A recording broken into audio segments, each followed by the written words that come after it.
지난 봄학기 제가 단기 유학으로 다녀온 대학은 영국 서부에 위치한 축구와 비틀즈로 유명한 항구 도시 리버풀의 공립대학 리버풀 대학이었습니다.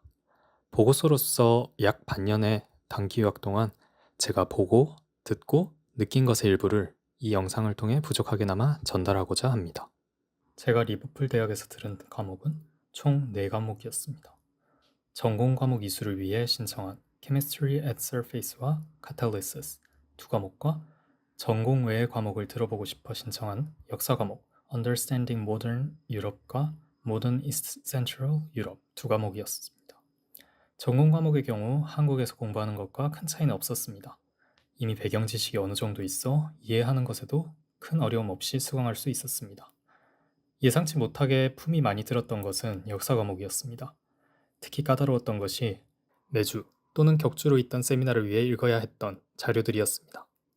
이 자료들은 강의 주제와 관련된 시기에 실제 사료 번역본이었던 것에 더해 적지 않은 분량으로 학기 중 공부 시간의 대부분은 여기에 소요되었다 해도 과언이 아니었고, 심지어는 여행 도중 이동 시간이 길어지는 경우에 이것을 읽고 있기도 하였습니다. 하지만 이 방식은 우리가 받아들이고 있는 역사를 당시 시점으로 볼 수 있어서 상당히 흥미로웠습니다.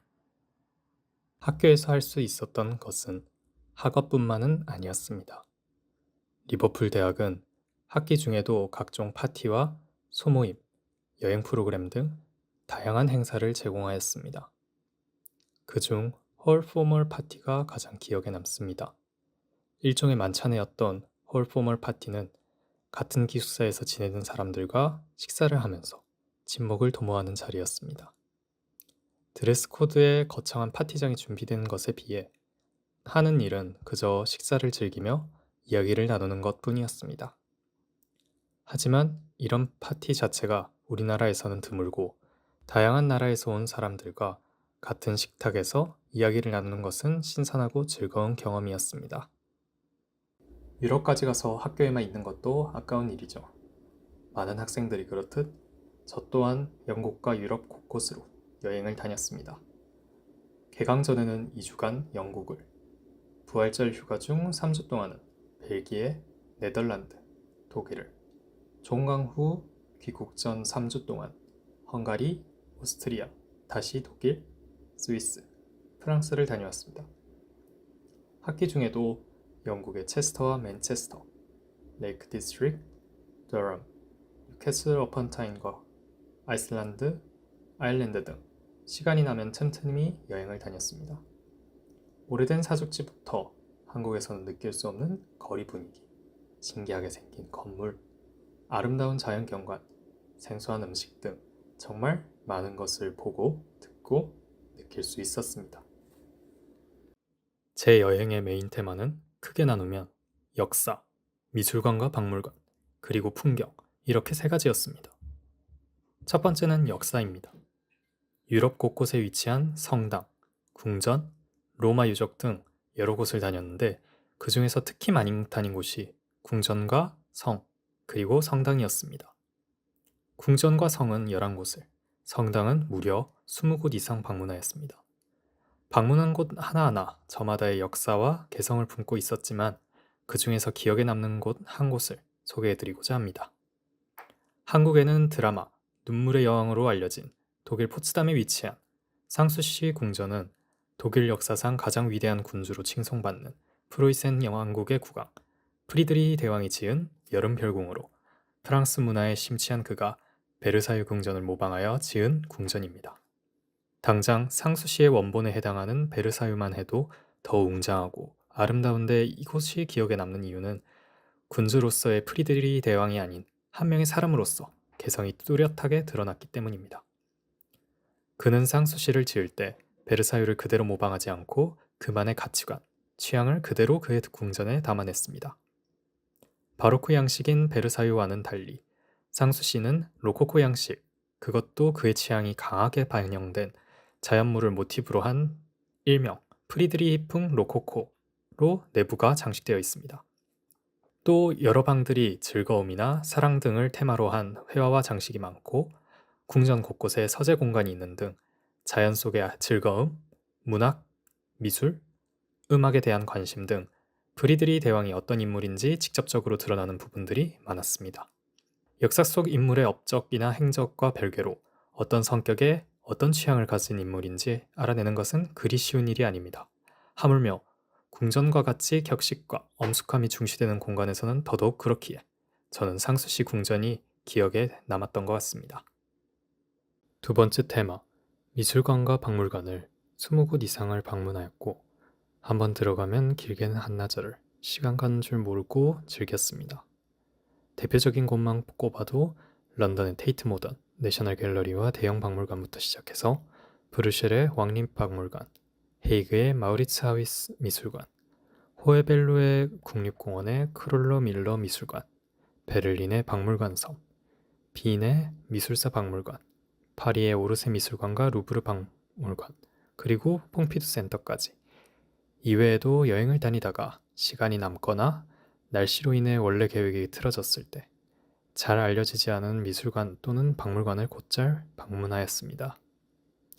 과연 유럽답게 우연찮게 들어간 곳에서 생각지도 못한 거장의 작품을 만나기도 하여 둘러본 재미가 있었습니다. 수많은 전시품 중 가장 기억에 남는 것은 내셔널 갤러리에 전시되어 있던 윌리엄 터너의 비, 증기, 그리고 속도였습니다. 19세기 영국 낭만주의 화가였던 그의 작품의 가장 큰 특징은 부드러우면서 강렬한 빛의 표현과 배경과 사물 간의 경계가 흐리다는 점이었습니다. 그런 그의 화풍이 증기를 뿜으며 비를 뚫고 지나가는 증기기관차를 고요하면서도 동적으로 표현해 주어 머릿속으로 그 장면이 연상이 되어 저도 모르게 육성으로 감탄하고 말았습니다. 세 번째 테마는 풍경이었습니다. 제 취미가 사진을 찍는 것이기에 유럽에 체류하는 동안 엄청난 양의 사진을 찍었는데 그 수가 약 15,000장에 용량으로 약 470GB에 달하였습니다. 그중 잘 나온 사진을 몇 장 소개해드리고자 합니다. 런던의 웨스트민스터 다리와 템스강 너머에서 찍은 빅벤의 야경입니다. 옛날부터 빅벤을 직접 보는 것이 제 소원 중 하나였고 밤에 빅벤을 찍기 위해 삼각대까지 준비하고 갈 정도로 빅벤은 제 버킷리스트 중 하나였습니다. 그 다음 사진은 골프의 발상지인 스코틀랜드 세인트 앤드류에 있는 세인트 앤드류 성당의 터입니다. 오로지 사진을 찍기 위해 방문한 곳으로 특유의 분위기를 직접 사진으로 담아내보고 싶어서 찾아가게 되었습니다. 비크 이미르달 교회는 아이슬란드에 위치한 언덕 위의 교회입니다. 하얀 언덕과 벽이 붉은 지붕과 대비를 이루어서 인상 깊은 풍경을 자아냅니다. 네덜란드 호헤벨루의 국립공원은 스위스와 함께 제가 방문한 곳 중 가히 최고의 풍경을 자랑한다고 할 수 있습니다. 자전거를 빌려 숲과 평원을 달렸던 이날은 유럽 여행 최고조를 달렸던 날이기도 합니다. 야경하면 가장 먼저 떠오르는 동유럽의 도시 헝가리 부다페스트의 국회의사당입니다. 이 시기 유럽은 해가 오후 8시나 되어야 졌기 때문에 한번 야경을 보고 오면 늦은 시간에 숙소로 돌아올 수밖에 없었기에 제 자신의 피로와 맞바꾼 사진이었습니다.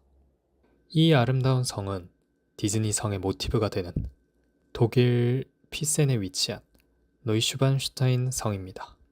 이 당시 독일 남부에서 홍수가 발생하여 여러모로 걱정하였는데 이날 하루 기적적으로 날씨가 맑아서 피센의 경치를 있는 힘껏 즐길 수 있었습니다. 스위스 인터라켄은 네덜란드 호헤벨루에와 함께 저에게 있어서 최고 여행지 중 하나로 꼽히는 곳이었고 이곳에 머무르는 동안 환상적인 시간을 보낼 수 있었습니다. 귀국 전 마지막으로 방문한 파리는 올림픽 준비로 인해 어수선하여 관광을 하면서 아쉬운 부분이 많았던 곳이지만 에펠탑과 도심의 야경은 그런 아쉬움을 어느 정도 달래주었습니다. 이렇게 반년 동안의 단기 유학 경험의 극히 일부를 전해드렸습니다. 대학을 입학한 뒤 코로나 시기를 보낸 저에게는 단기 유학을 갈 수 있는 것 자체가 귀한 기회라고 생각했기 때문에 되도록 후회를 남기지 않고자 노력하였습니다.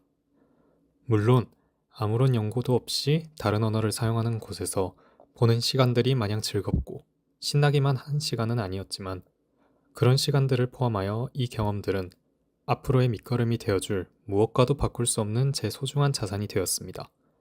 저는 결코 이 시간을, 경험을 잊지 않을 것입니다.